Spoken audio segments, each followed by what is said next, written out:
Hello and welcome to yet another episode of Farm Matters. I am Vivian Fernandez. When the finance minister presents the budget on the 1st of February, there will be the usual outlays for expenditure and investments in agriculture. But the run up to the budget is also an occasion to have a conversation about longer term aspects of agriculture. As India wants transits to higher income status, there is a need for people engaged in agriculture to move out of it. Now, how do you enable the transition? Our guest today, Dr. Narendra Pani, has some interesting ideas. Dr. Pani is Dean of the School of Social Sciences at the National Institute of Advanced Studies in Bangalore. Dr. Pani, welcome to this discussion. Uh, Thank you for having me. My designation is not the dean, but I'm with the National Institute of Advanced Studies in Bangalore. Dr. Pani, countries that have moved to higher income status have seen people move out of agriculture into manufacturing and services. Do you think that that model holds for India as well? It's not a model, it's a necessity of any movement or of any development process, simply because agriculture is constrained by the land that is available. So it can never get the kind of growth rates that you can get in industries, specifically in industries like information technology, which are not land intensive. So you need to work out a system whereby people in agriculture, if they're going to get comparable wages as those outside agriculture, they have to move out. They cannot get that within agriculture itself. So that's Does a this natural process of all development, and I don't see it as being something that is a model that is created deliberately. It's a natural kind of process. Does this transition have to be enabled, or will that happen by itself? Because we find that for most smallholder farmers, agriculture is not profitable because of the price and the weather risks. So it's a natural process. There is a push out of agriculture, isn't it? Yes, but if you just allow it to follow the natural processes, as it were, you're going to have severe social strains. I mean, throughout history, whether it is the Industrial Revolution or collectivization in the Soviet Union or any place where you have got people to get into more efficient agriculture and then leave it behind, there has been a huge social cost. Now, whether India can afford those social costs, whether that will be acceptable in a democracy, are issues that we need to consider. But we are facing those social costs because when people leave agriculture, they move out of villages into the cities. And for people who are lower in the social and economic heap, conditions in the cities are quite unlivable, quite hideous. Yes, they are willing to accept these lower costs, lower conditions in the cities, largely because they can transfer the resources of what they earn back to their villages. So their focal point remains the village, which is why, though India's share of agriculture in India's GDP has dropped to much less than a fifth, the share of its population has not. People continue to identify with their village, come and do urban assignments, and then go back to their village. In the first decade of this century, we saw a large scale transition of people from agriculture into manufacturing and services, particularly into export oriented, labor intensive industries like garment making, leather industries, and so on. But what we have seen of late, especially after the pandemic, is a reversal of people migrating from the cities back to villages. And that reverse migration has still not abated because in 2021-22, the share of the workforce engaged by the farm sector was 45.5%, according to the sample surveys of the National Sample Survey Organization, which was higher than the share in 2018-19 before the pandemic, which was 42.5%. Yeah, I don't think those numbers are substantially different, and that amount of variation comes through depending upon seasonal factors. The point is that when you have workers who are based in a village and then doing urban assignments, they can go back to the village at any time. It is a bit of a flux, And if the rains fail or are not for various other contingencies emerge in the village, they come to the city, and if the city fails, they go back to the village. So unless there's a substantial difference in those numbers, I wouldn't interpret them too closely. Yeah. No, are you saying Essentially, that this is just a temporary phenomenon? It's not going to no, likely to it last? happens every year. I think it will vary every year, right? Whether there's a trend in that requires longer term data. Ideally, the census would give us a pattern, but even there, the annual effect is there, right? So there is a movement where people move to agriculture. It's not a one-way movement, which you can say then it has been reversed. What we get is people coming into the urban areas. There's some industry, even people who come into something like garment industry, it's a relatively stable job. Even they tend to go back, whereas people who come into construction are continuously going back and forth. Mhm. So these labor-intensive export industries like garment making and leather industry, these were quite thriving at one time because the world was more open. There was globalization. There was an emphasis on globalization. But now there is emphasis on protectionism.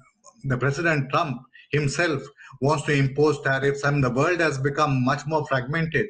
So, do you think that what held good in the first decade of this century still holds good? Do you think that people can go into these low skill manufacturing jobs? Yes, I think we need to understand that first transition. I think it happened before the first decade of the century, but that doesn't matter so much. The issue really, what happened was, say, in garment industry, there was a change in global fashion after Woodstock or after the sort of rebellion by the French students, whereby the fashion changed towards the fashion of the working class, which could be produced in countries outside the West, outside the developed world. And that was the first sort of wave of the garment export boom. So that extended into leather and other products like that. So that process is a globalization process, and when with the communication revolution, the globalization increased. I don't think globalization has in any way been impacted by what has happened since then. There has been, because of globalization, there has been a pushback in terms of nationalism, but that pushback is not is it may not be permanent, like, because countries that have gone that way, like say Britain exiting Europe, have had a massive price to pay economically. So if Trump follows through on all his promises about the tariffs, he's going to have a massive price to pay economically. Right. So this, I'm not sure that, I think there is a conflict between globalization and the uncertainties it brings for local populations, because you have to deal now with the with global influences, whether in terms of ideas or in terms of physical presence of the population. So that is the uncertainty that you're dealing with, and it'll keep going back and forth. I'm not so sure if Britain is any uh, kind of indicator. Anybody who goes for a hardline protective alliance will pay an economic price. Mhm. Sir, you were saying that people have to shift out of agriculture, but we need to manage the transition. We need to avoid the social crisis. How do you do that? Do you think that people can move out of agriculture, but not necessarily move to the cities? That is one option, but I think we need to see it in as two separate questions. One is, can they move out of agriculture, and two is, having moved out of agriculture, do they have to move out of the village? They're two. It's worth seeing them as two separate questions. On the first question of moving out of agriculture, they will follow through on whatever options they get. But if those options are far away, that takes us into the second question. Then you have a problem about leaving your land fallow. So fallow land tends to increase. It has been quite substantial in a number of states. So then the question is, can you create a basis for them whereby that land continues to be cultivated even as they get options outside? Right? That would require them to actually have a system where they can hire labor or hand over the day-to-day labor of their farm to an agency, which would do it for them, which could be an organization of workers, it could be a state organization, it could be a cooperative. But it's very clear, in order to avoid any tenancy issues, that organization must not be allowed to own agricultural land, so that there Mhm. is no question of it taking over the land of the farmer. So what you would get is them taking care of of that land on a specific contract, ideally a yearly contract, which the farmer sort of. But the organization, Mhm. exists, the farmer can go to that organization. Over time, if Can the organization develops other skills, it can even be used by farmers who are located in the village and but want to concentrate on non-agricultural work. Right? Mhm. So you will get these processes initiated if you create an organization that can manage that movement out of Mhm. agriculture without a loss to agriculture. So this will be an organization of agriculture of people who are specialized in agricultural activity. It, yes, it could And start. can this be a cooperative or farmer producer organization, for example, an organization of, let's say, agricultural workers? Yeah, it'll have to be agricultural worker led, not necessarily farmers. Farmers could join if they want, but they're joining as agricultural workers. And it would ideally be one in which the agricultural workers develop a certain expertise, right? It might even be, to begin with, something like an aggregator service where agricultural workers who want work that they come to them, and they sort of use them in various sites across which they have jobs to do, right? So you can that could be organized in that. The specifics of that organization can work out and can even vary from state to state, from region to region, depending upon what the workers want or what works best in that region. But basically, the principle is that you get workers together, get them working on farms, and use the benefits of scale. Because if I'm going to procure seeds on a larger scale, if I'm going to tractorize, I can do it on a large number of farms, so I get the benefits of scale. I can use that to develop knowledge about farming. I can use that to develop knowledge about farm prices. Can get more scientific methods of predicting farm prices, so that there are no shocks for farmers after they've taken a particular good or decided on a particular crop.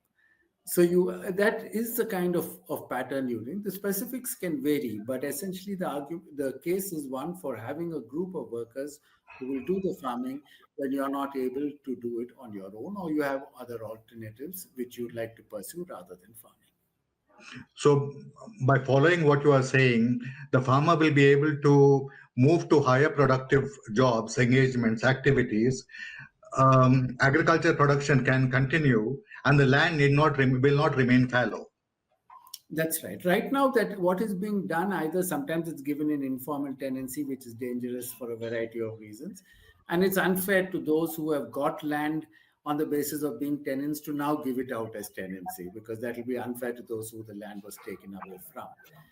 But what you're seeing also on a much larger scale is that those who are left behind in the villages, because the workers are coming out as all male network groups who do specific construction jobs, for instance, in a city, and next time they go to another city. So women are left back, and they are beginning to take a much greater role in farming. Now, if you have an organization that they can relate to and function with, they can get the benefits of more of higher large scale farming, higher productivity large scale farming. So, this organization that does contract farming, um, It's not sorry, contract farming. It is organization that offers its labor, but that's it. It's a service provider. It is why like is it your not? Why is it not contract farming? because contract farming is a monopsony. The person who gives the contract decides what is to produce, how it is to be produced, a variety of other things. Here, those decisions remain with the farmer. This is just a service organization. You can see it like an Uber service, where agricultural workers are aggregated and offered at a particular site. Right? Now, the farmer. Currently, Go yeah, ahead. currently the tiller is the owner of the land. Now you are saying that this organization will not be like a tenant cultivator. No, it Will that require legislative changes?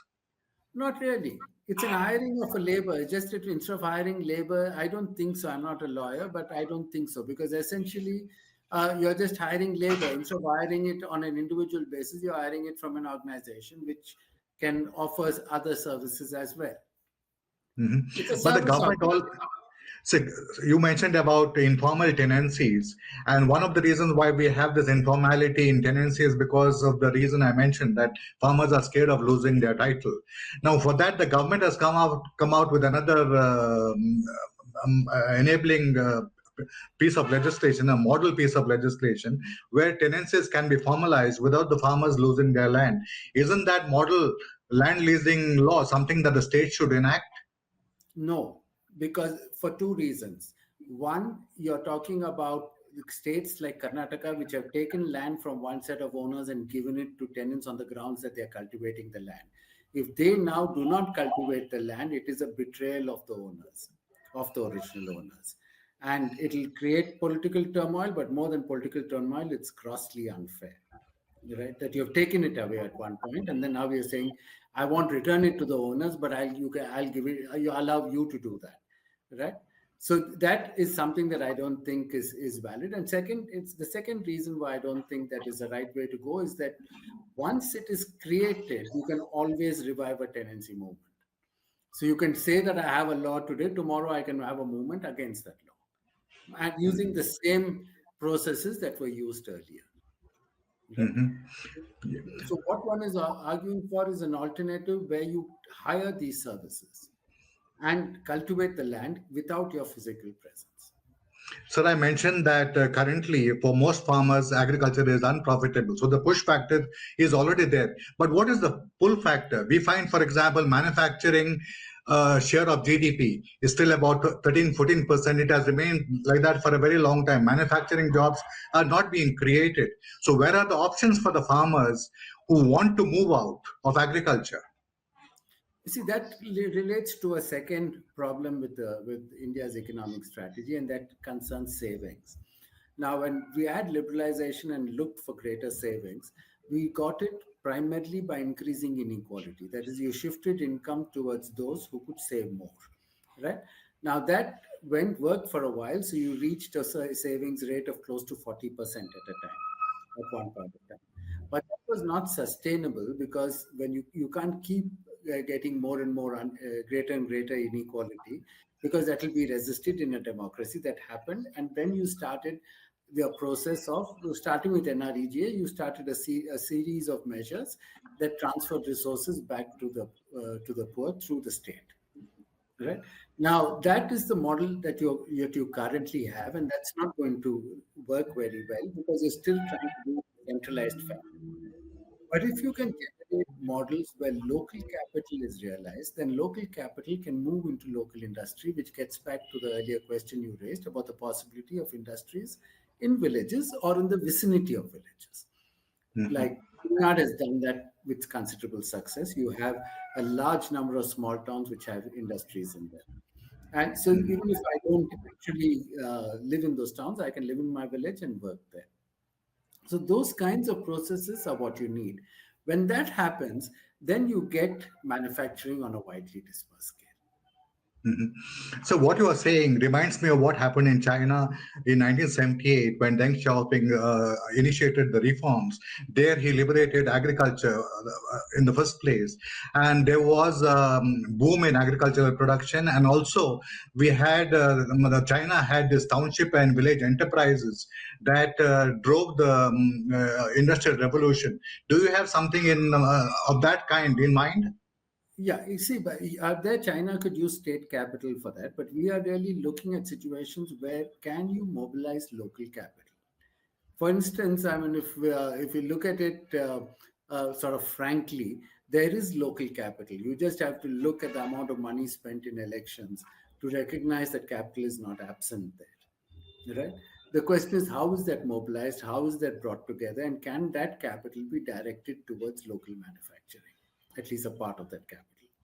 Right now, that is your target, and that you can do. Suppose you have a successful organization of workers which is able to profit from working on a large number of farms. They themselves will become a source of capital, right?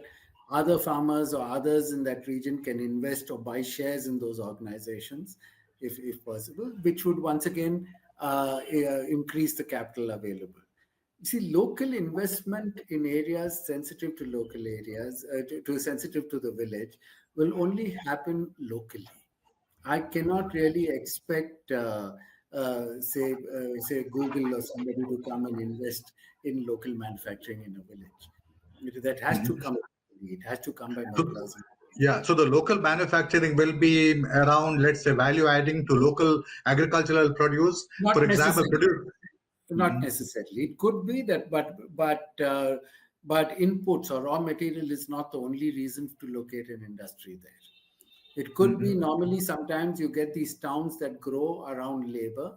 If you get a specialized labor and once that labor in specialized activity, it happens with cities with in IT, but even in local specialized activities, if that village gets known for that activity, others come into that village or come into the vicinity of that village, and then the manufacturers of that particular output also come there. So you get a kind of process of agglomeration that creates larger sort of towns in those regions, which can then attract workers from villages, staying in villages nearby. So But that's can dispersal of manufacturing, for example, can it get the advantages that manufacturing facilities have in the cities? Because in cities you have clusters of people, of talent, of capital, and all that. That will be very hard to replicate in a dispersed situation. yes, but if you're looking only at large manufacturing or thing, if I'm looking at specific activities that can be done locally, which require local skills, your cities are a disadvantage. Right. In fact, if bulk of the workers who are moving in from agriculture now are moving into construction, right? That's the only thing the city can offer them. Whereas if you can identify, in an ideal situation, once your villages are extremely well educated, right? You have high educational facilities there. Even your IT industry can move to a set of dispersed. The work from home can be extended to work from the village. So when I was saying that farmers should be enabled to make the transition, why should they be enabled? I mean, because currently they have low skills, manufacturing skills, but they can easily fit into, let's say, garment making. But are you saying that farmers who want to upgrade their skills, they will have to get in more formal training, and for that they will have to invest in the education, which cannot happen currently when they are through these short-term migrations? Well, the issue is that short-term migration is currently a reality, unless you can create investment locally, which would alter that process. But your job, really, your task is to offer skills in whatever time these workers are able to assimilate it, right? And which would mean you might have to be innovative how you do that. Right now, they learn it informally, and that's a price you're paying because anything that they're learning on the job, and if they're learning on the job, the work quality of work diminishes, and the possibility of accidents increase. All kinds of problems are there. So you need to find a system where, along with their work, they can have specific time slots where you can move them into skill development. And that would be a system that would need to be worked out. Sir, is there any country that can be a template for India, that has implemented the ideas that you are talking about? I've not checked. I don't know whether they have, but I would be surprised because essentially, India is, let us face it, one-sixth of humanity. Right. So even within India, you'll have so many variations, and you would need to modify this in various ways. For instance, what I'm talking about would be very relevant to workers who are moving to distant centers for work. But non-migrant workers, this may or may not be relevant. I think then the organization would have to develop skills to a level where even non-migrants prefer them. Right. So that's the kind of, so these processes are very closely linked to local conditions. So importing practices from abroad is not the best way to start. If it turns out that we have something to learn from them, most certainly. But the initial idea must be to recognize what's happening, how to intervene, and then those interventions can be improved through learning from other examples, So other you are experience. saying that India has to be innovative because even China, which has a comparable population size, the development happened from by the migration of people from rural areas to the cities. Of course, they have that inland passport system, which is known as the hukou system, where the government can and does impose restrictions on movement. That's not a model you would advocate for India, isn't it? It's not a model that's possible. You cannot control that movement in India. India is every it's whether we want to acknowledge it or not, we are a genuinely free society. We are free to the point sometimes of anarchy. But the point is that essentially it's not going to be possible to control who's going to work where across the country. That's not the kind of society we are, and I don't think we should be that kind of society. But the fact is, what we can take from the Chinese example is that they look at conditions on the ground and they respond to it. Now, if we have a situation where we can get, say, an IT revolution based out of our villages, I think as a society that would be would be something other countries might well be wanting to follow, right? If you can manage that.